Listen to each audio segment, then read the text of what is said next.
예, 안녕하십니까. 오늘 켈트 그리스도 제4장 텅 빈 움표와 5장 사랑의 음성, 이 두 부분을 한번 읽어보도록 하겠습니다. 근데 사실은 이제 이 두 부분을 자세히 다 읽어내기 위해서는 상당히 좀 오히려 또 이게 가만히 보니까 좀 시간이 걸릴 것 같아요. 그래서 제가 볼 때는 이제 여기서 하려고 했었던 중심 메시지만 딱 뽑아서 이제 간단하게 마치려고 합니다. 어차피 책은 이제 여기서 쉽게 제가 여러분들한테 말씀드리면서 여러분들이 읽어야 되기 때문에 그래요. 근데 이제 특별히 4장 텅 빈 음표 같은 경우에는 스코투스 에리우게나에 대한 설명을 좀 많이 했습니다. 근데 제가 지금 스코투스 에리우게나는 한국에 번역이 되지 않았어요. 지금 제가 책이 있거든요. 이게 이제 여기서 이 사람이 다 인용한 거는 이 책에서 나와 있어요. 이 책에서. 이게 굉장히 이제 두꺼운 책이기도 한데 어, 페리피시온 페리피시온 잘 모르겠습니다. On the Division of Nature예요. 그러니까 자연에 관계된 책인데 이제 창세기에 있는 몇몇 부분들을 주석을 했고 주로 인간의 발생, 기원, 이 우주의 기원에 관계된 그 이야기들을 제자들하고 같이 제자들은 아닌 것 같아요. 이게 보니까 제자와 대담하는 형식으로 구성이 되어 있는 그런 책입니다. 이것도 아마 번역 때 나오면 굉장히 중요한 책이 될 텐데 사실은 좀 그래요. 하도 이제 한국에서는 책들을 안 읽기 때문에 번역한다는 열정도 이제 제대로 안 나올 것 같고 그렇잖아요. 본인이 연구해서 책을 내는데도 불구하고 본인이 연구비를 받는 게 아니라 본인 돈을 내 가지고 책을 내야 되는 이 희한한 형국에 있기 때문에 도대체 그럼 누가 책을 쓰겠습니까?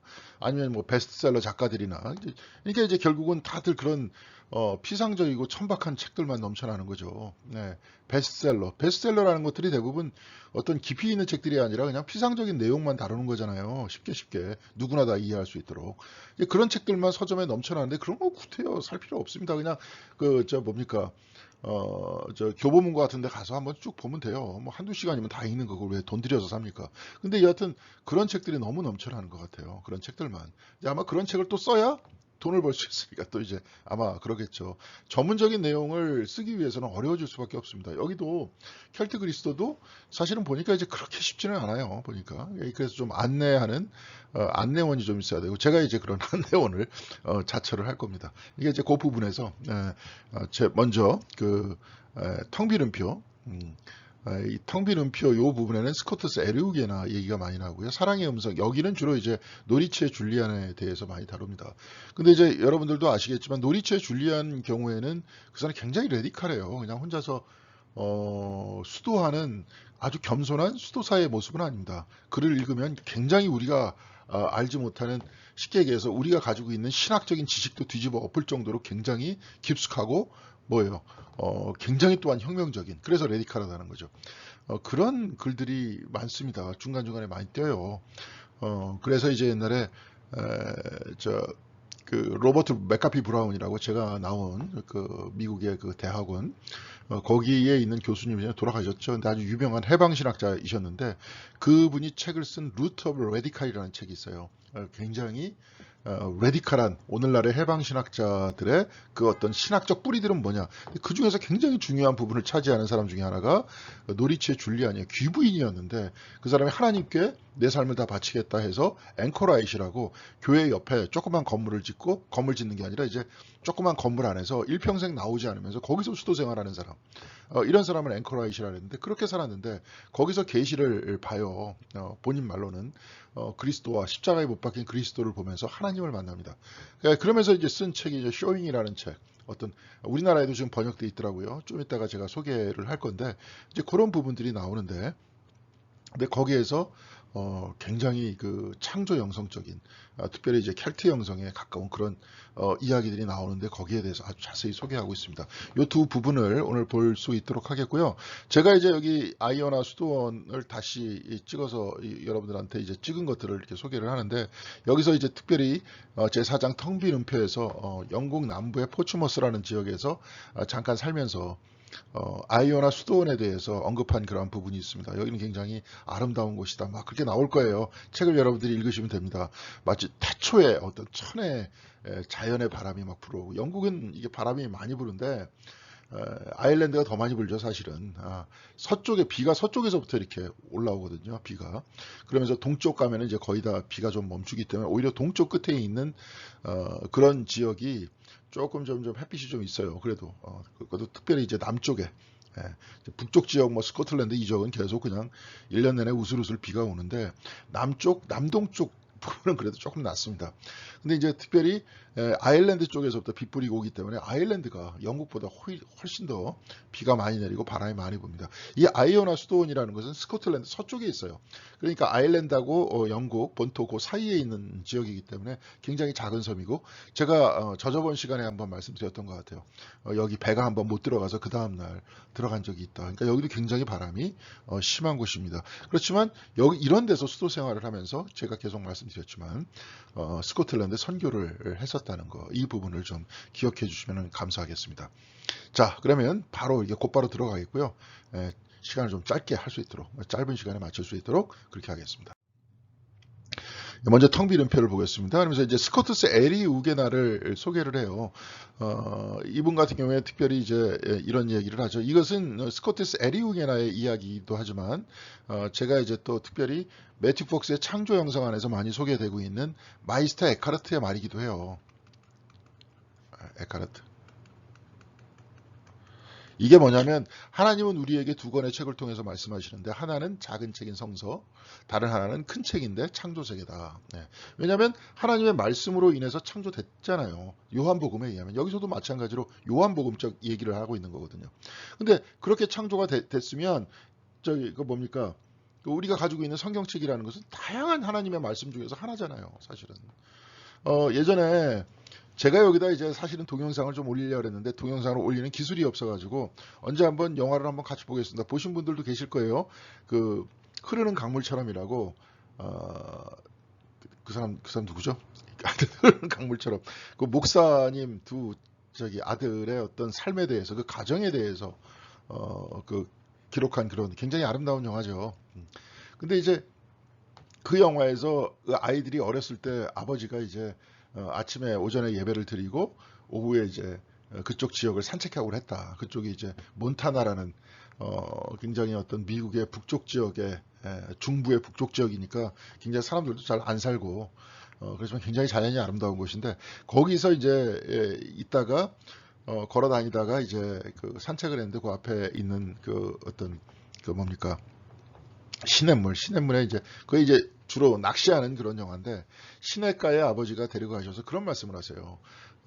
하나님께서 우리들에게 성경을 주셨을 때는 성경으로 말씀하셨다. 이제 장로교 목사 집안이기 때문에 이제 아주 그냥 성경에 대한 그 어떤 이야기가 있죠. 그러니까 성경을 통해서 말씀하셨지만 성경을 우리들한테 주시기 전에는 이렇게 말씀하셨다. 그러면서 시냇가에다 귀를 대고 하나님의 목소리를 한번 들어봐라. 그런 얘기를 해요. 그러니까 이제 둘이서 귀를 대고 이제 큰형하고 둘째, 큰애하고 둘째가 그냥 꼬마애들이 이렇게 듣죠. 근데 들어서 뭘 알겠어요. 근데 하여튼 자세히 듣는데 거기서 이제 큰형이 그렇게 이야기를 하죠. 내가 만약에 그때 그 소리를 이해를 했더라면 내 인생은 달라졌을 것이다. 물론 인생이 이제 막 사는 사람이 아니고, 그 사람이 이제 영문학과 교수고 다트마우스 대라고 미국에서 동부에 있는 명문대인데 거기서 이제 학위를 받고 시카고 대학에서 교수 생활을 하다가 이제 은퇴를 하는 사람이에요. 그러니까 아주 열심히 성실하게 살았던 사람이죠. 그런데도 불구하고 자기는 더 깊은 인생을 살 수 있었다. 이렇게 얘기하다가 영화의 제일 끝장면에서 이제 형이 혼자 집안 사람을 다 죽고, 자기도 이제 동생은 젊은 시절에 죽고, 아버지 돌아가시고, 자기가 사랑하는 여인도 이제 다 죽고, 자기는 이제 혼자서 가족에서 이제 혼자 남아가지고 저기 블랙붓이라는 강에 가서, 거기가 아마 이제 몬타나 그쪽이겠죠. 거기서 이제 낚시를 하는 거예요. 그러면서 제일 끝부분에 그 아버지가 어렸을 때 말씀하셨던 그 내용, 하나님의 말씀이라는 내용 그때 깨달아요. 그러면서 내가 이 물이라는 것은 대홍수 때서부터 쭉 내려왔다. 그러니까 이제 과학적으로 바라보는 것이 아니라 과거의 어떤 전통의 모든 것들을 품고 내려오는 그 거대한 물줄기가 이 물이다라는 거예요. 그래서 이제 흐르는 강물처럼이에요. 그래서 리버 런스루이에서요. 원래 저 제목은 그래서 강은 그 사이를 흐른다. 런스루 이신데, 이시 뭐냐? 말씀이에요. 거기서 가장 밑바닥에 하나님의 말씀이 있다. 모든 것들은 말씀으로 다 통합된다. 그렇죠? 그 말씀으로 다 통합되는데 그 강은 그 위를 흐른다. 그러면서 거기다가 낚시를 들이우면서 나는 강 앞에서 완전히 넋을 잃고 있다. 왜? 다 하나가 됐으니까. 먼저 죽었던 사람, 나, 그 다음에 하나님의 말씀 안에서 내가 완전히 하나가 됐기 때문에 굉장히 어떤 형적인, 특별히 그 마이스터 에카르트의 말씀 신학적인 그런 영화의 그 어떤 내용이에요. 굉장히 아름답고 이제 그걸로 이제 결론이 나오는 그런 얘기인데 거기서도 마찬가지죠. 이렇게 말씀, 이 모든 그 어떤 피조 세계가 하나님의 말씀으로 인해서 이루어졌기 때문에 창조 세계가 곧 하나님의 말씀이라는 거 아닙니까? 예, 그래서 그 책은 우주만큼이 다 크다 이렇게 얘기를 했어요. 근데 문제는 우리가 그 언어의 알파벳을 거의 모른다는 거예요. 그 모른다는 이유는 뭐냐? 이건 이 이유는 근대 물질주의가 있다는 거예요. 그래서 그 모든 것들은 나와 물질 세계를 이분법적으로 나눠서 봐요. 그리고 물질이라는 것들은 영혼이 없고 물질이 아닌 정신은 영혼이 있다. 이 이야기는 뭐냐? 그 데카르트가 나는 생각한다, 고로 나는 존재한다 이렇게 얘기를 했었잖아요. 그러니까 이 생각이라는 건 뭐냐? 생각, 곧 이성이라는 것들이 영혼이라고 이 얘기를 했던 거예요. 물론 이제 데카르트의 이야기를 그렇게 철학자들이 이렇게 축소시키듯이 그렇게 얘기를 하면 안 됩니다. 사실은 이제 데카르트가 얘기하려고 했던 생각이라는 것들은 뭐냐면 사실은 자기의 생각을 가능하게 했던 더 큰 존재를 얘기를 하는 거예요. 그러면서 이제 하나님에 대한 존재를 인정을 하고 영혼에 대해서 얘기하고 싶어하는 그런 얘기죠. 근데 여하튼 그 사람이 어떤 방향으로 갔든 그 말 때문에 물질과 정신이라는 것들은 두 가지로 나뉘어지면서 그 다음에 어떤 근대화, 쉽게 얘기해서 이제 데카르트가 근대 철학, 현대 철학의 아버지라 그러는데 그렇게 되다 보니까 물질 세계와 인간의 영혼과 나뉘어지면서 물질 세계는 인간의 영혼, 곧 이성에 의해서 마음대로 조작해도 되는 것으로 이게 여겨지게 됐다는 거예요. 물론 그 사람의 의도는 그렇지 않았었지만 그렇게 돼버렸다는 거예요. 물론 이제 뭐 우리나라의 김영옥은 지 멋대로 그냥 막 추리하면서 뭐죠,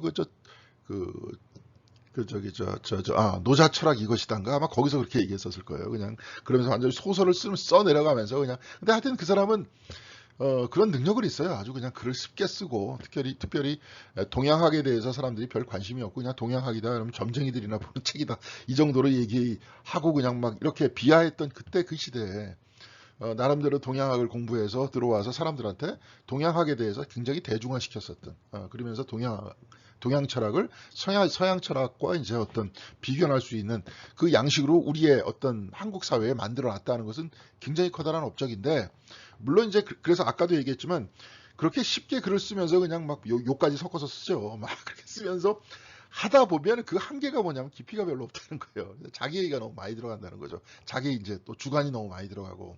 그래서 이제 오히려 데카르트에 대해서 이제 그 사람이 막 그렇게 얘기를 했기 때문에 사람들이 데카르트에 대해서 이렇게 이해할 때는 그냥 그 김영옥의 주관대로 그냥 이렇게 이해를 하게 되면서 또 곡해를 하게 되는 또 그런 좀 문제는 있죠. 근데 여하튼 간에 김영옥만 그렇게 곡해를 했던 것이 아니라 뭐라 그럴까요? 많은 사람들이 이렇게 곡해를 했죠. 여하튼 곡해를 하든 뭘 하든 여하튼 데카르트의 그런 측면들만 딱 띄워가지고 이제 근대적인 물질주의가 시작됐다는 거예요. 그리고 그러면서 또 종교적 이원론이라는 게 있었잖아요. 이 종교적 이원론이라는 게 뭐냐면 이 사람이 지금 얘기하고 싶은 그 얘기는 뭐냐면 영육 이원론인 거예요. 영과 육의 이원론. 이렇게 두 가지로 딱 나눠서 봤다는 거죠. 그렇죠? 이런 이제 부분들이 있기 때문에 창조 세계는 뭐예요? 어디에 관계되는 거예요? 영에 관계되는 거예요? 아니면 육에 관계되는 거예요? 육에 관계되는 거잖아요. 나중에 이제 창조 세계에 대해서 얘기를 하면서도 무로부터의 창조라고 성경책에 나와 있지 않습니다. 그렇죠? 하나님께서 없음에서부터 창조하셨다. 이 부분들은 중세 기독교 안에서 4세기 이후에 나타났던 개념이에요. 자기네들이 이렇게 생각한 거예요. 왜냐? 인간의 창조, 인간이 뭘 만드는 것과 하나님의 창조는 분명히 질적으로 두 개가 구분돼야 되는데 인간이 만드는 건 뭐냐면 다 자연에서 가지고 오잖아요. 그렇잖아요? 제가 이제 이 안경이다. 이 안경이라는 것도 어디서부터 옵니까? 석유에서부터 이 플라스틱 그걸 뽑아내는 거 아니에요. 석유가 없이는 이 안경도 못 만들고 이 안경 이것도 못 만들어요. 제가 이제 임플란트 같은 거 했는데 여기서 모든 재료 같은 거 다 보세요. 어디서 나왔나? 자연에서 다 나왔잖아요. 그냥 없음에서부터 창조하지 못한다는 거예요.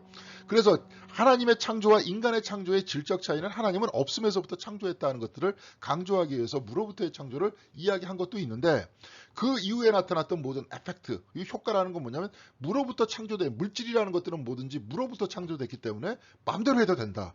이런 생각들이 이제 생겨났다는 거죠. 이 사람 얘기는. 근데 성경책에 보면 무로부터 창조됐다 이렇게 이야기를 하지 않고 뭘로 창조하십니까? 말씀으로 창조하시잖아요. 특별히 요한복음에서 그것을 강력하게 얘기하고 있지 않습니까? 최초에 말씀이 있었다 이렇게 이야기를 하면서 예. 말씀은 어디서부터 나옵니까? 하나님 안에서부터 바깥으로 나오는 거잖아요. 모든 창조의 기원은 그럼 어디입니까? 하나님 안에서 나왔다는 거예요. 예. 그러면서 이런 부분과 나중에 이제 플로티누스라는 신플라톤주의자 철학자가 있어요. 그 사람이 뭐냐면 모든 피조 세계는 일자로부터 나왔다. 이 사람은 기독교인이 아닙니다. 그런데 이제 그렇게 이야기를 합니다. 일자라 하나라는 그 모든 것들을 하나로 다 그냥 포함하는 그 일자의 존재가 실질적으로 플라톤이 얘기했던 이데아인데 그 이데아를 일자로 끌고 온 거예요. 이 사람은. 나중에 아리스토텔레스주의하고 결합시키면서 일자로 딱 돼가지고 거기서부터 모든 것들이 나왔다. 이런 얘기가 만나기 쉽잖아요, 여러분. 하나님으로부터 나왔다. 하나님 안에서부터 바깥으로 나왔다는 것과 일자로서부터 모든 것들이 유출됐다. 해가지고 나왔다. 이런 얘기가 이제 만나게 되면서 최초의 플로티누스의 철학을 가지고 기독교 성서를 해석하는 것이 최초의 신학들인 거예요. 네. 그때 당시에 이제 나타났고 지금도 커다랗게 거기서 못 벗어납니다. 안 벗어나요. 네. 근데 여하간에 성경책 안에서도 안에서부터 바깥으로 그렇게 나왔다. 이런 얘기를 하잖아요. 그래서 마이스터 에카르트나의 하나님 안에서부터 나왔다. 그래서 flowing out remains within. 하나님 안으로부터 바깥으로 흘러나오나 흘러나온 것은 하나님 안에 있다. 하나님 밖은 아무것도 없으니까. 네. 나오는 것과 들어가는 것과 그럼 차이가 뭡니까? 네. 나오는 것하고 들어가는 거하고 차이가 없어요. 뭐든지 하나님 안에 있기 때문에. 이제 에카르트는 그렇게 보는 거예요. 예. 그러면서 이제 나중에 뭐 범죄 신론이다 뭐다 하면서 그렇게 이야기를 하면서 지금 에카르트가 아주 새롭게 부각을 많이 받고 있죠. 특별히 이제 매튜 폭스만 그렇게 얘기하는 게 아니라 그 사람은 아까도 얘기했지만 오늘날에 있어서의 신관과 뭐 이런 부분들을 어떤 이해하는 데 있어서 굉장히 중요한 뿌리가 됩니다. 근데 여하간에 이 종교적인 이원론이 존재했었고 근대의 물질주의가 있었기 때문에 이것을 거쳤던 우리들은 하나님께서 하시는 말씀의 리듬들, 그 리듬들을 우리는 알 수 없다는 거예요. 아까도 얘기했지만 그 흐르는 강물처럼 해서 그 애들이 거기다 아무리 그 뭐예요 귀를 대고 들어도 알지 못했던 것처럼 그렇게 됐다는 거죠. 네. 그런데 이제 여기서 이제 아이오나의 성 마틴 십자가를 소개를 하는데 여기 있는 이제 이 십자가는 그게 원래 이제 오리지널이 아닙니다. 오리지널은 요 안에 들어가면 깨졌어요. 이제 오래돼 1000년 이상 됐으니까 깨졌는데 깨졌던 것을 이제 이렇게 맞춰가지고 복원한 게 있어요. 그래가지고 거기다 이제 맞춰놨습니다. 그렇게 몇 개 이제 깨진 거 없어진 것도 있고 거기 있는 것도 있고 해가지고 이렇게 쭉 붙여놨는데 그 모양과 이제 똑같이 이렇게 만든 거예요. 이게 성 마틴. 근데 이 성 마틴 십자가 요 부분과 요 부분 여기가 구원의 세계와 창조 세계 양쪽을 다 포함하고 있다. 애초에 이 십자가라는 건 뭡니까? 켈트 십자가라는 거 뒤에 있는 거는 창조를 뜻했다 그랬잖아요. 앞에 십자가는 그리스도의 십자가를 뜻한다 그랬고 그래가지고 뭐예요? 창조 세계 안에서 하나님의 십자가라는 거, 그러니까 예수 그리스도의 십자가라는 건 뭐예요? 하나님께서 내어줌으로써 창조 세계가 존재한다는 것들을 십자가를 통해서 구체적으로 보여주는 거다. 내어줌이라는 건 뭐예요? 사랑이잖아요. 끊임없이 하나님은 줄 수밖에 없다. 마이스터 에카르트도 그렇게 얘기했어요. 무한대로 주는 것이다. 내어주는 것이다. 바로 십자가는 뭐예요? 또 십자가도 사랑하니까 생명을 내어주는 거죠. 나중에 이제 다음 과에 그런 얘기 나올 거예요. 그분도 뭐예요? 노리치의 줄리안 그분은 우리가 사랑하는 사람들과 헤어질 때 고통스럽잖아요. 괴롭잖아요. 눈물 나오잖아요. 그리스도를 사랑하기 때문에 그리스도의 피 흘림을 보면서 나도 눈물이 나오는 거예요. 그리스도는 뭐예요? 또한 우리를 사랑하기 때문에 스스로를 내어주시는 거라는 거죠. 이 사랑과 사랑 안에 있어서의 뜨거운 만남. 이 만남이라는 것들이 이제 그 사람은 쇼잉이라고 어떤 계시라고 이렇게 보게 된 건데 여하튼 요래요. 십자가가 이제 원래 켈트 십자가 그렇게 돼 있다 이 얘기죠. 그래서 창조 세계 안에서 우리는 우주의 영광과 탄생의 진통을 통해 하나님의 소리를 이제 듣는다는 거예요.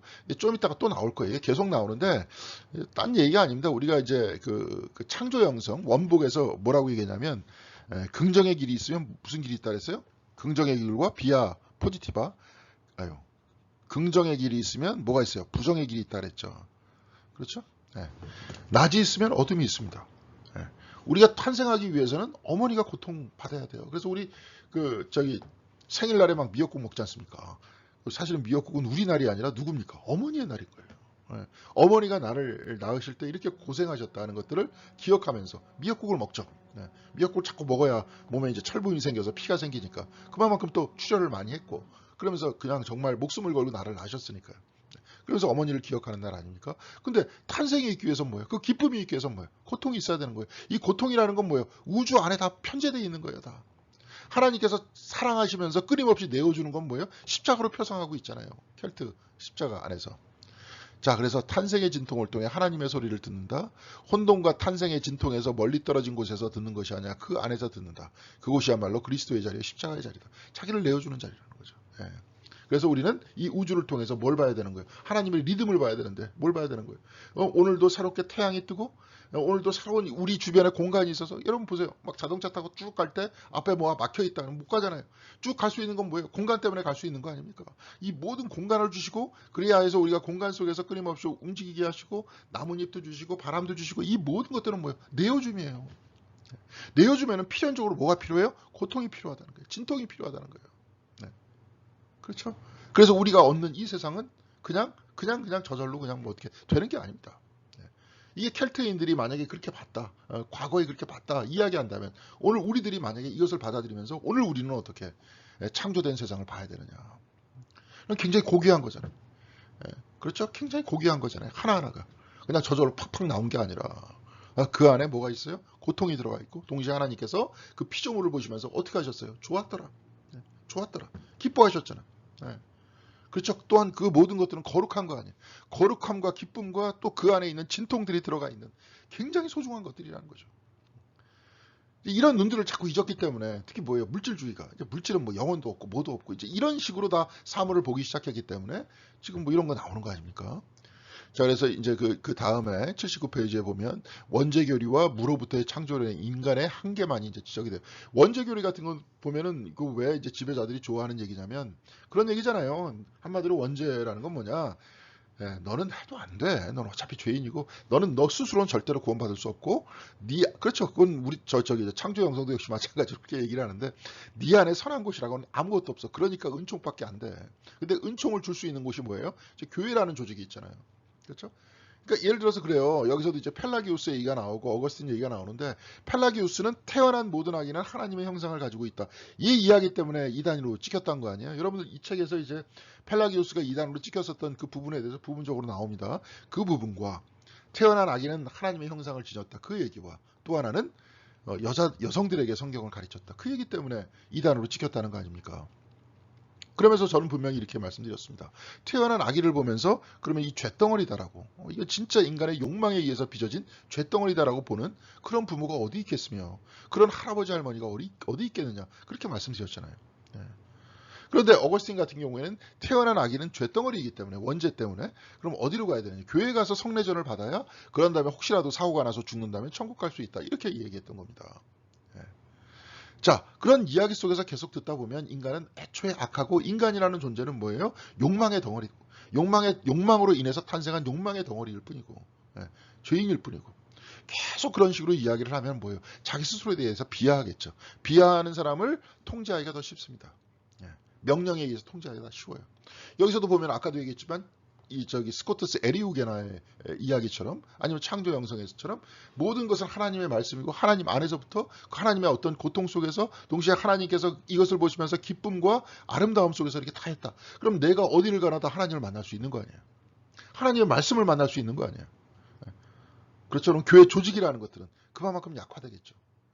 이제 그렇게 되는 거예요. 그렇기 때문에 통제를 위해서 그것들이 강했던 거예요. 그러면서 사람들한테 주장하기는 넌 해도 안 돼. 왕국에서도 역시 마찬가지로 인간이 자기 한계를 끊임없이 얘기할 때 말 잘 듣죠. 그러니까 그런 교리가 나왔다는 거죠. 자, 그러면서 아까도 얘기했지만 무로부터의 창조이기 때문에 마음대로 해도 된다. 하나님의 그게 안 들어가 있어요. 하나님께서 창조를 하셨지만 어디서부터 나왔어요? 없으면서부터 나왔기 때문에 파괴시켜서 없음으로 돌아가도 상관없어요. 이제 이런 형태들이 다 결합이 되면서 서구 안에서 나중에 물질주의도 나오게 되는 거고, 그렇죠? 그럼 과학주의도 나오게 됐다는 거예요.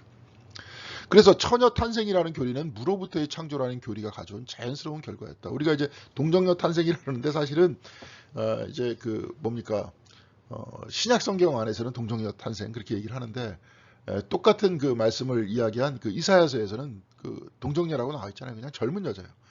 보라 처녀가 잉태하여 아들을 낳으리니 그 이름을 임마누엘이라 하리라. 근데 거기가 처녀가 아니라 원래 히브리어로는 젊은 여자가 잉태하는 거예요. 근데 그거를 히라보로 번역하면서 처녀로 번역해버렸어요. 그렇게 됐다는 거예요. 근데 문제는 이런 성이라는 형태를 굉장히 죄악시했기 때문에 무로부터의 창조라는 교리가 가져온 또한 자연스러운 결과라는 게 뭐예요? 처녀 뭐든지 결합을 해야 진짜 나오잖아요. 사람이라는 게. 예. 그러니까 무로부터 창조됐으니까 처녀 탄생도 가능하게 됐던 거고. 또 아까 얘기했던 그 어거스틴이 이야기한 뭡니까? 모든 인간은 그쵸. 어떤 성의 접촉을 통해 가지고 잉태됐고 그래서 나오게 됐다. 그러니까 모든 인간 다 죄인이다. 근데 성 접촉을 통하지 않고 유일하게 나오신 분이 계시다. 누굽니까? 예수시다. 그렇게 얘기를 하죠. 네. 어거스틴은. 그러니까 그러면서 이제 예수를 통해서만 그래서 구원을 받을 수 있다. 그러면 어거스틴이 생각하는 구원은 뭡니까? 인간의 어떤 뭐라 그럴까요? 어떤 그 육을 완전히 벗어난 순수한 영혼의 구원이겠죠. 사실은 그래요. 어거스틴의 어떤 뿌리도 플라토니즘의 영향도 강하게 받았고 막 이렇기 때문에 그러면서 또 이 사람이 어떤 영지주의적 이원론 안에서 막 들어가 있기 때문에 그런 얘기도 막 하는 겁니다. 근데 그런 이야기예요. 그러니까 우리도 가만히 보면 우리가 가지고 있는 죄책감, 우리가 교회를 다니면서 가지고 있는 거의 대부분의 죄책감은 뭐냐? 성적인 것 이런 부분이 강하지 않아요, 여러분들? 그런 부분을 굉장히 강조하지 않았습니까, 교회에서?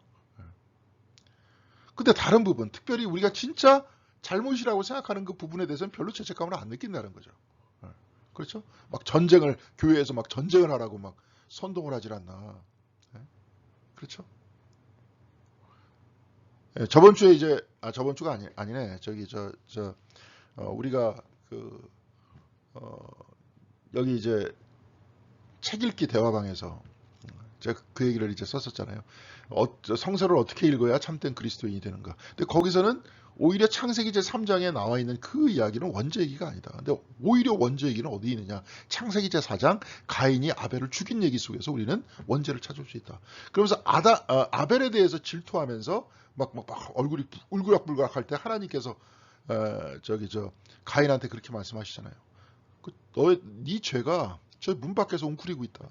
너를 언제 덮쳐들지 모른다. 지금 얼굴을 펴라. 마음에 있는 그 질투를 버려라. 이런 마음에서부터 생기는 거예요. 그러면서 살해를 하잖아요. 그리고 나서 많은 사람들이 수없이 살해와 살해를 잊고 엄청나게 많은 사람들을 죽이게 됐을 때 그때 뭡니까? 홍수가 나오잖아요. 그렇죠. 그러면서 죄를 씻어버리려고 그러잖아요. 실질적으로 그 죄성, 구약 성경에서 이야기하는 죄성이라는 것은 가인이 아벨을 죽일 때 바로 거기서부터 나타난다. 그 얘기를 이제 하는 거죠. 자, 여하튼간에 뭐 이제 여기 이렇게 돼 있다는 겁니다. 그래서 성적인 것과 육체와 악을 다 결합했다. 그러면서 이제 기독교 전통적인 개념 안에서 악이라는 개념이 나오게 됐다.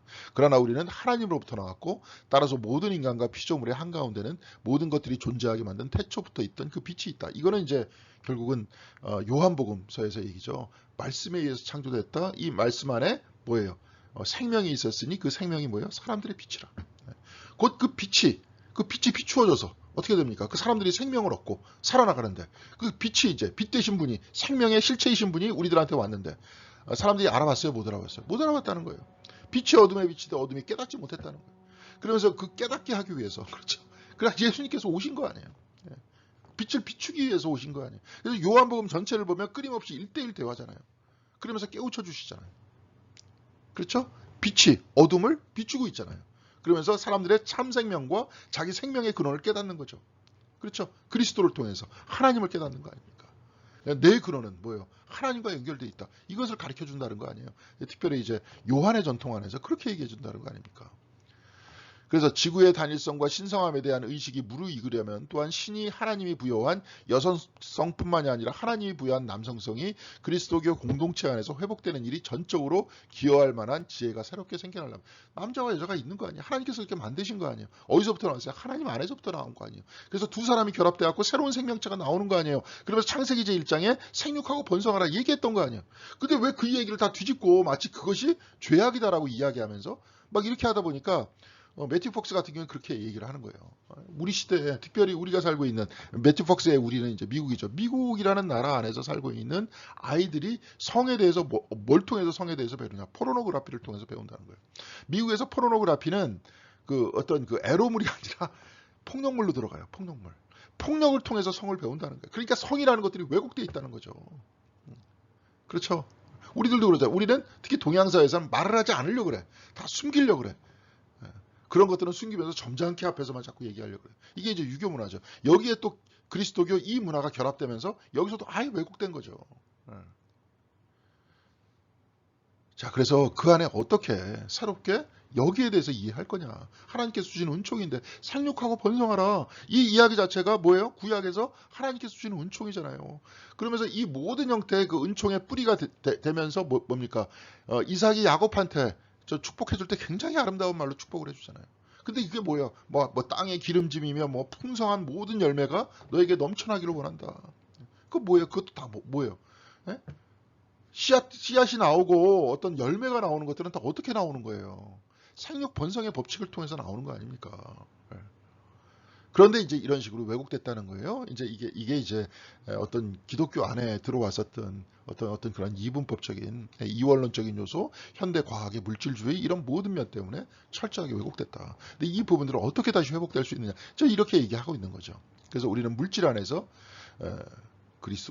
아까 다 봤는데 그리스도 안에 그리고입니다. 그리고 지구의 가장 깊은 에너지 안에서 그분의 심장 박동 소리를 듣는 법을 배워야 된다는 거예요. 우리의 근원 안에서 박동을 일으키시는 거기서 생명의 근원이 되시는 하나님을 배워야 돼요. 나중에 이제 이게 나올 겁니다. 때아리디 샤르댕도 이걸 봐요. 환상을 봐요. 여기서 교회에서도 한번 설교할 때 얘기했었지만 예수 그리스도께서 여기서 이제 가슴 안에서 이제 막 불꽃이 일어나는 그 모습을 보면서 묵상하고 있다가 나중에 그 온몸이 녹으면서 모든 우주의 심장이 곧 그리스도다. 이런 것들 환상을 보죠. 그런 신비 체험을 합니다. 이 역시도 마찬가지로 뭐에 있어요? 이런 뭡니까? 켈트 형성의 테두리 안에서 그런 이야기들이 가능하다. 이런 얘기를 하고 있는 거죠. 예. 마리아를 잉태자와 출산자로 그러니까 이게 마리아를 그냥 무조건 그냥 성과는 상관없는 그런 존재. 나중에 성경책 안에서는 예수의 형제들이 다 있다 그랬잖아요. 근데 그것까지 다 무시하고 캐톨릭에서는 마리아를 동정녀 탄생이다. 죽을 때까지 그냥 동정녀로 있었다. 그러면서 바로 승천했다. 이렇게까지 다 얘기해요. 그러니까 이게 웃기는 얘기잖아요. 말도 안 되는 얘기. 성경책 부인하는 얘기 아닙니까? 그러니까 여기서는 마리아를 잉태자와 출생자로 자신을 개방해 새로운 시작의 거룩한 씨앗을 받아들이는 우리 안에 있는 영원한 여성적 에너지의 표현으로 본다면 여성적 에너지라는 것들은 아니마 아니무스라 그래가지고 그렇죠.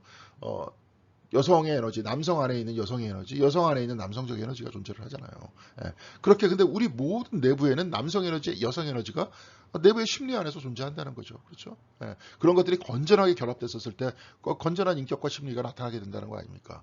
에너지의 표현으로 본다면 그래서 마리아를 사랑할 길은 물론 오늘의 세계를 위해 더없이 위대한 분으로 표현할 길로 찾게 될 것이다. 이게 사실은 이제 이분도 이제 장로교회 분이라서 여기에 대해서 이제 여러 가지 이제 캐톨릭 안에 있는 분들과 대화를 나누고 막 이러면서 막 얘기를 했던 거죠. 근데 사실은 아예 개신교에서 그냥 마리아를 내쫓아 버렸잖아요. 그렇죠? 예. 그러니까 마리아의 존재는 과연 뭐냐? 동정녀 그냥 잉태라니까 성경책에 나와 있었으니까 막 이렇게 얘기하겠다. 이 이야기가 아니라 원래 태초로부터 우리에게 주어졌었던 우리의 근본적인 본성과 연결시킬 수 있는 그러한 힘들을 어떻게 찾아낼 수 있을까 보자는 거예요. 그의 현존을 갈망하는 사람에게 그리스도가 오신 것은 이제 정원이었어요. 나중에 예수님께서 부활하신 곳은 어디입니까? 정원이었잖아요. 막달라 마리아와 정원에서 만나시잖아요. 어떤 면에 있어서 이제 그는 정원사다. 하나님께서는 정원사다. 그는 우리의 기원이 된 태초의 정원에서 오셨다. 정원에서 오셨죠. 우리의 기원이 뭐예요? 특별히 창세기 2장에 보세요. 창세기 2장에는 뭐예요? 땅은 본래 있었고 인간을 거기다가 딱 놓고 인간한테 필요한 것들을 계속 충족해 주시잖아요. 그래서 이 땅은 뭐예요? 하나님의 정원이라는 거예요. 그게 창세기 제 2장의 이야기예요. 그러니까 그 기원이 됐던 태초의 정원에서부터 왔고 거기서부터 물줄기가 다 흘러져 내려왔다 그러잖아요. 그래서 에리우게나는 아까 이 책에서 내가 어디 있냐고 물으신 하나님은 영원히 우리 존재의 정원을 우리 자신의 어떤 근원되는 정원을 하나님께서 거느시고 계시다. 그러면서 거기서 우리를 찾고 계시다. 네가 어디 있느냐. 우리가 이제 현존 기도할 때 그런 얘기 하잖아요. 주여 제가 여기 있나이다. 내가 어디 있느냐. 거기에 대해서 응답하는 거 아닙니까? 거기서 우리 존재의 가장 근원에서 하나님께서 그 존재의 정원 안에서 거닐고 계신데 그런 하나님의 어떤 하나님과 하나 돼서 그렇죠? 하나님으로 인해서 얻고 하나님과 하나 된다는 게 아까 요한복음에서와 같이 그렇죠? 우리 자신의 생명, 참빛과 하나가 돼서 그리스도와 하나 돼서 우리 생명의 근원과 하나가 돼서 거기서 우리를 찾아내는 거 아니에요? 찾아내는 게 뭡니까? 하나님의 형상이라는 거 아닙니까? 형상의 뿌리는 누구예요? 하나님이시잖아요. 이제 그거를 찾아내는 그 영성이다. 그런 얘기입니다. 나중에 이제 사랑의 음성 여기 이제 좀 빨리 하겠습니다. 이게 필립 뉴엘의 원주민 스윗 로지 스웨트 롯지라고 이제 거기는 나와 있지 않은데 이게 뭐냐면 원주민 아메리칸 아시안 아메리칸 아니라 네이티브 아메리칸 있죠? 미국에 있는 그 사람들이 가지고 있는 예식이 있어요.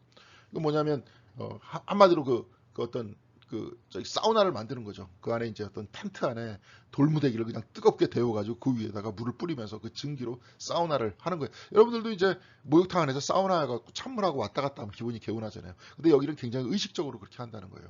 그 의식에 참여를 해봤다는 거예요. 그때 캐나다에서 영하 한 40도쯤 되는데 그 안에서 스웨트 롯지를 만들었는데 그 안에는 60도가 넘는 굉장히 더운 곳이었다.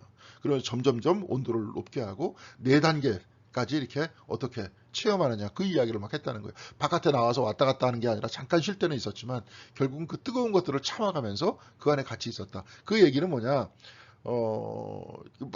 근데 그렇게 하다 보니까 도저히 못 견디겠더래요. 필립 뉴엘이. 여러분 이제 책 읽으면 알 거예요. 도저히 못 견뎌서 나 여기서 그만두겠다 얘기하니까 이제 그 인디안 안에 있는 아메리칸 원주민 어떤 그 장로가 이렇게 얘기했다는 거예요. 제가 지금 말하는 것은 당신의 몸이 당신을 통제하고 있다는 사실이다. 당신의 몸은 지금 일어나고 있는 일들을 좋아하지 않는다. 지금 너무 더워가지고 막 주변에서 또 막 이상한 막 울음소리도 들리고 그래갖고 그거 듣기도 싫고. 근데 그런 건 이제 싫다는 거예요. 그래서 지금 한탄하고 있는 거라는 거. 몸이 지금 원하지 않기 때문에.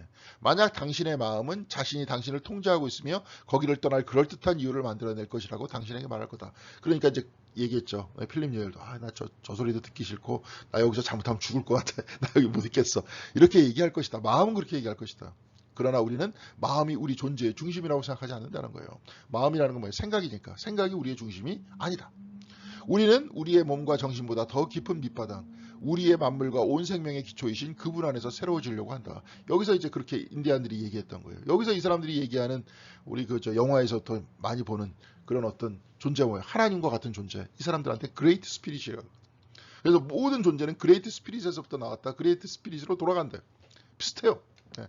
그런 어떤 그래서 나중에 매튜 폭스 같은 경우에는 원복에서 이런 창조 영성이라는 것은 아나임의 영성이다. 이런 표현을 썼었죠.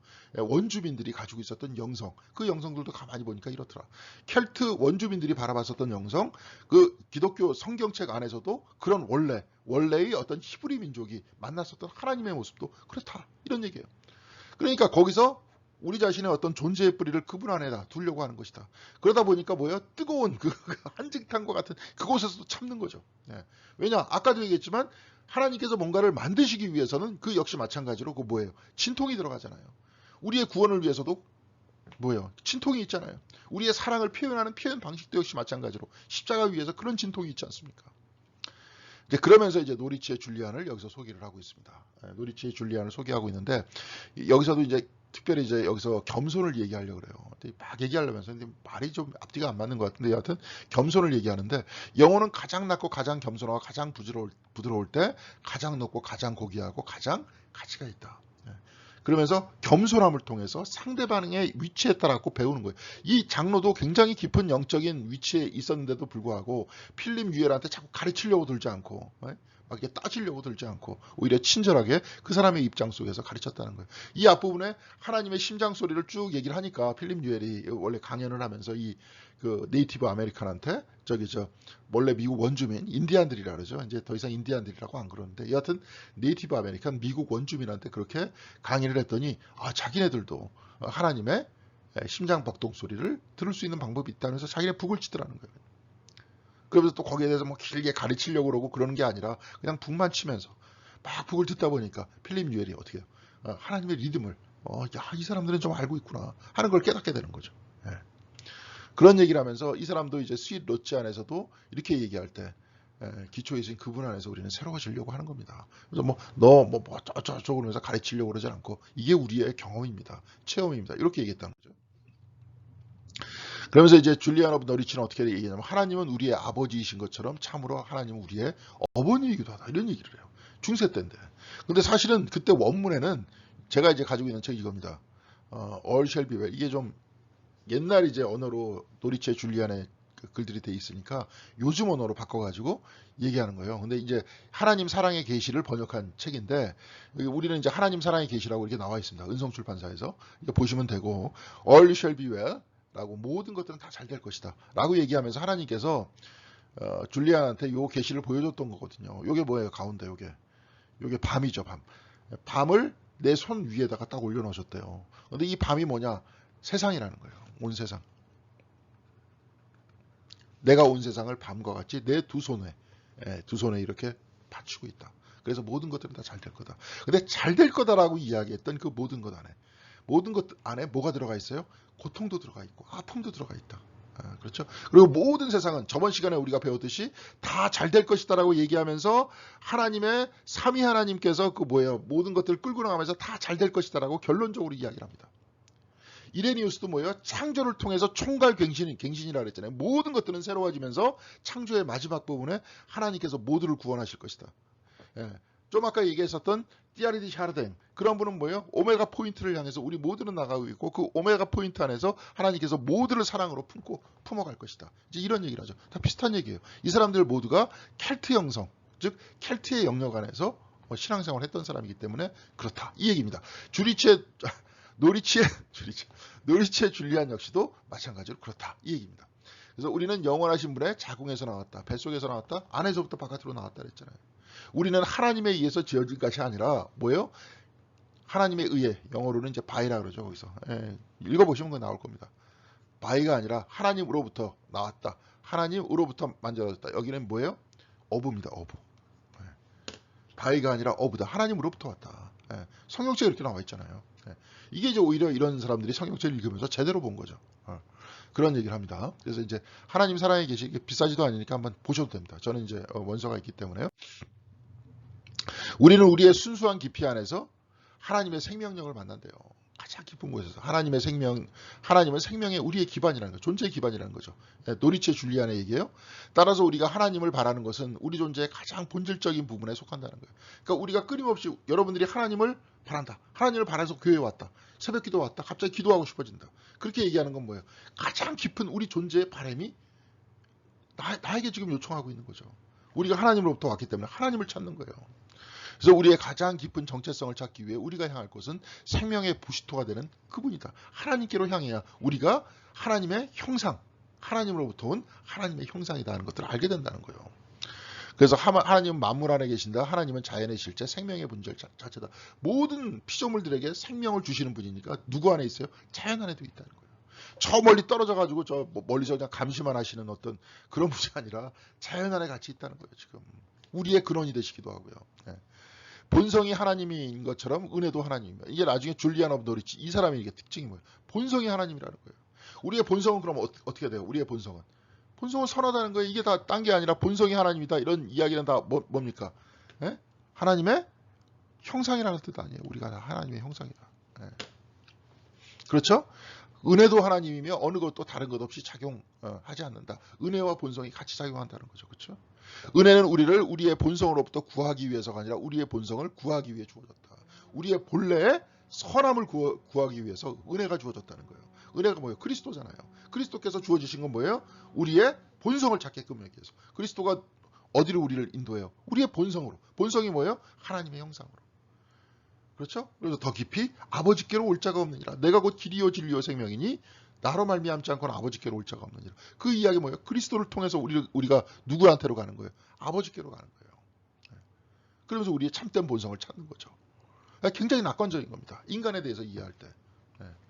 우리는 모두 하나다. 그래서 여기서 특히 줄리안 오브 노리치가 이제 우리는 하나로서 하나님으로부터 왔고 하나님께로 돌아갈 것이다. 이 얘기를 자꾸 하는 얘기가 뭐냐면 이 사람은 사랑을 강조하거든요. 사랑으로 하나다. 그렇죠. 그래서 그리스도에게 깊이 다가갈수록 우리는 관계의 중심으로 우리 모두의 관계의 중심이 누구예요? 그리스도라는 거예요. 그렇죠.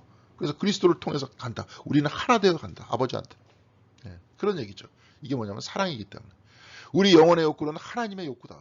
그래서 영혼의 욕구라는 것도 있죠. 우리 욕구다. 뭐 욕정이다. 아니 욕정은 좀 안. 우리의 욕구다. 본성이다. 잘못된 게 아니다. 하나님의 형상이다.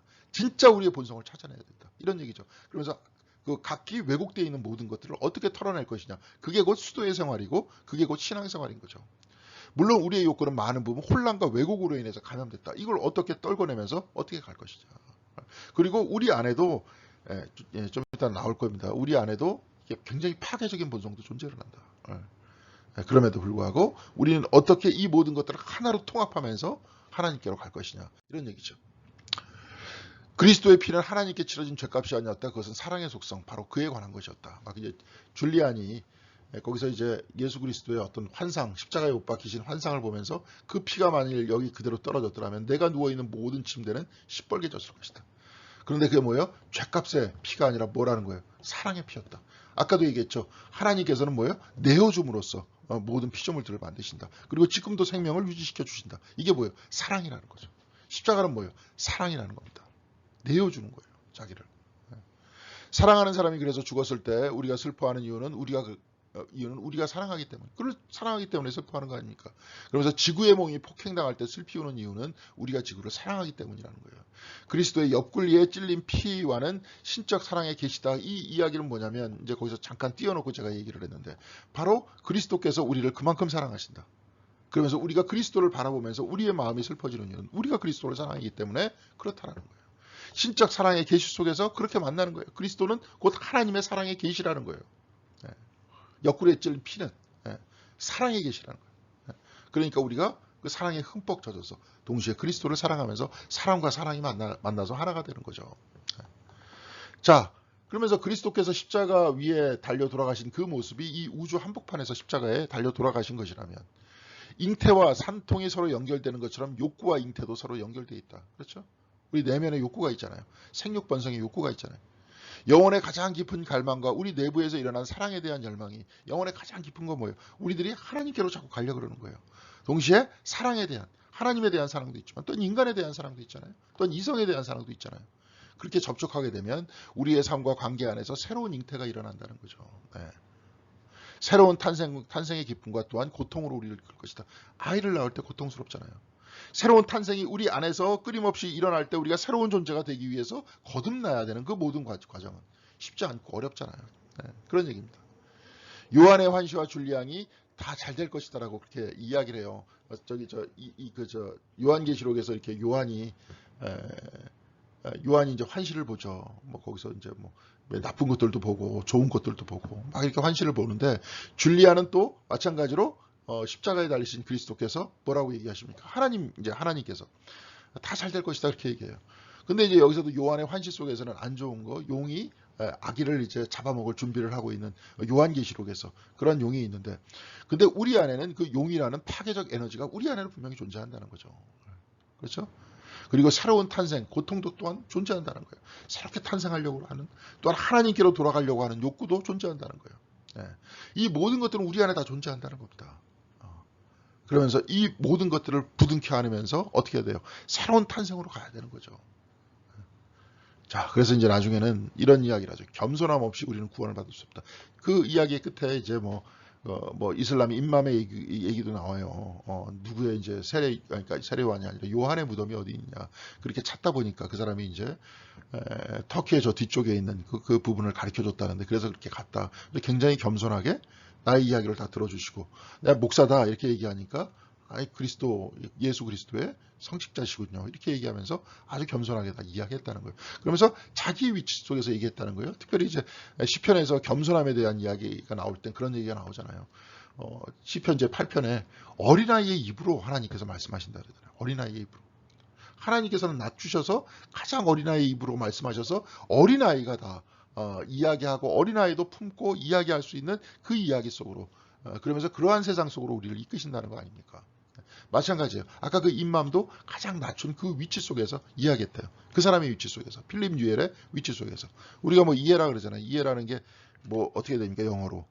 이해라를 언더라 그러거든요. 처음에. 언더라는 것은 밑에요. 플러스 스탠드예요. 밑에 서는 거예요.